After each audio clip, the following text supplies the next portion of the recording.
Now let's look at acids composed of elements within the same period and see what correlation there is between electronegativity, size, and acid strength. Okay, so we'll pick a few elements. We'll pick carbon, oxygen, and then fluorine.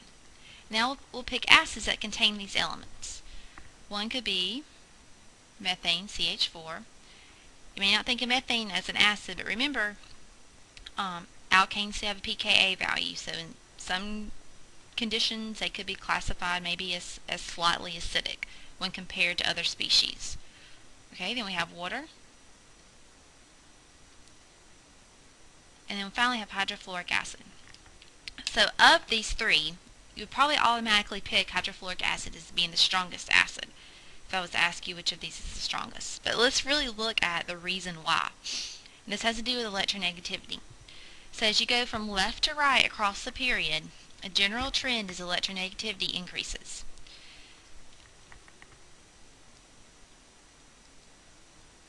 So if we're looking at one hydrogen from the methane compound, this bond, the bond between carbon and hydrogen, there's not going to be a very big electronegativity difference between the elements carbon and hydrogen. If we were to label, might be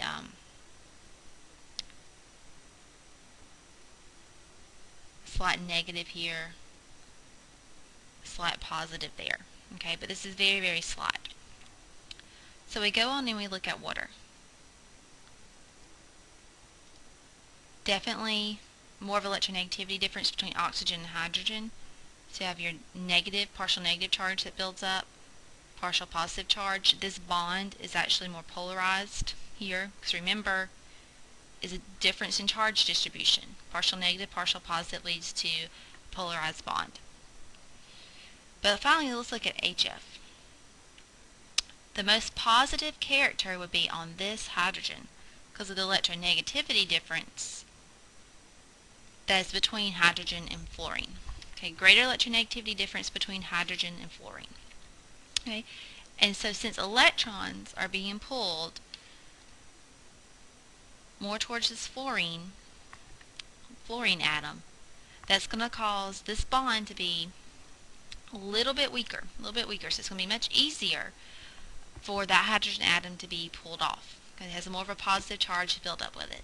So that's one way to compare acids composed of elements going across the same period. Okay, another thing to look at are inductive effects. Okay, so we'll look at some examples of that. So we'll put the structure up for acetic acid.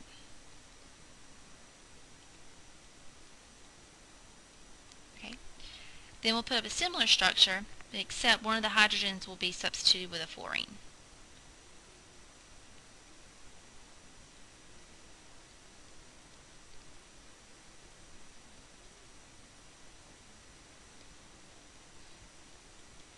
Okay, so remember what we just saw in the hydrofluoric acid. There was quite a substantial electronegativity difference between fluorine and hydrogen, and that led to the hydrogen being more easily ionizable, meaning it's able to be transferred as a proton more readily.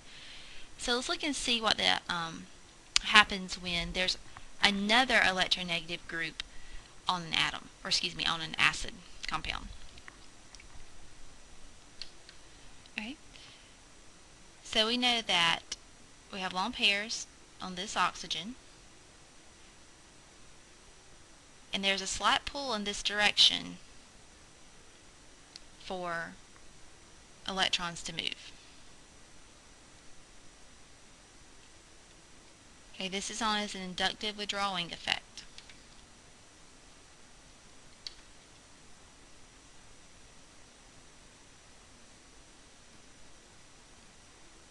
Electrons being pulled towards this oxygen.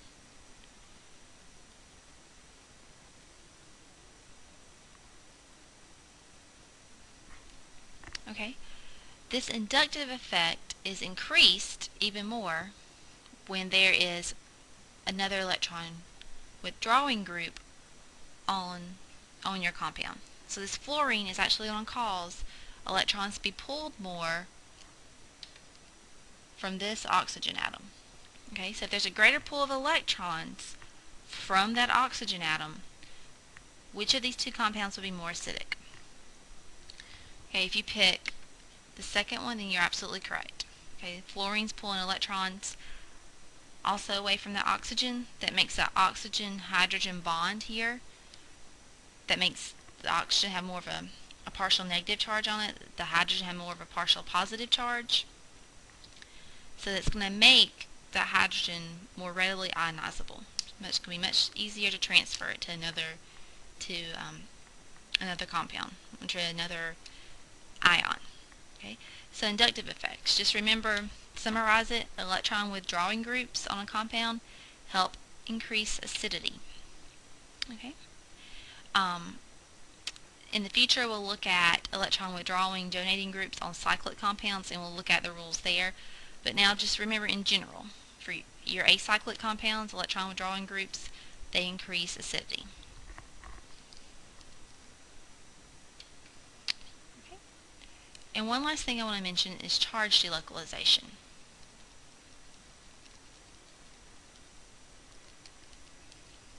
Okay, so let's compare the acid strength of water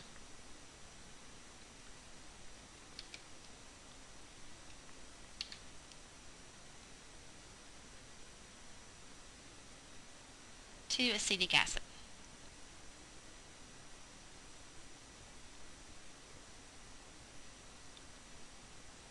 Okay, so why is acetic acid a stronger acid? We can look at relative pKa values. We'll know acetic acid is a stronger acid. But why is that?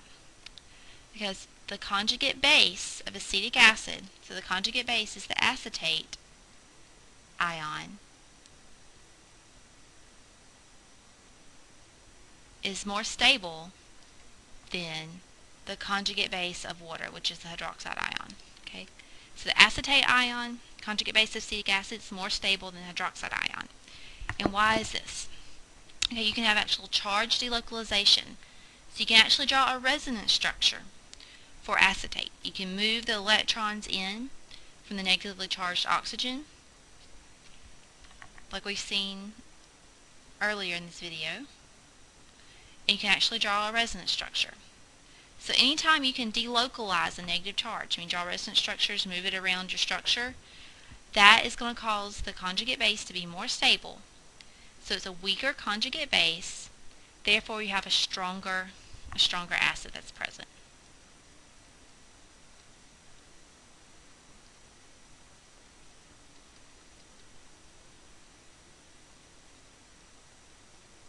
Okay, so that's one resonance structure you can draw. You cannot draw a resonance structure for the hydroxide ion. So things to keep in mind. Think about your position of an element in the periodic table. If you're comparing it to other elements in the same group, the same period. Also think about charge delocalization. That helps stabilize the conjugate base, which leads to a stronger acid. Also inductive effects. So electron withdrawing groups pull electron density away from the example we looked at, the oxygen-hydrogen bond, making that proton more ionizable.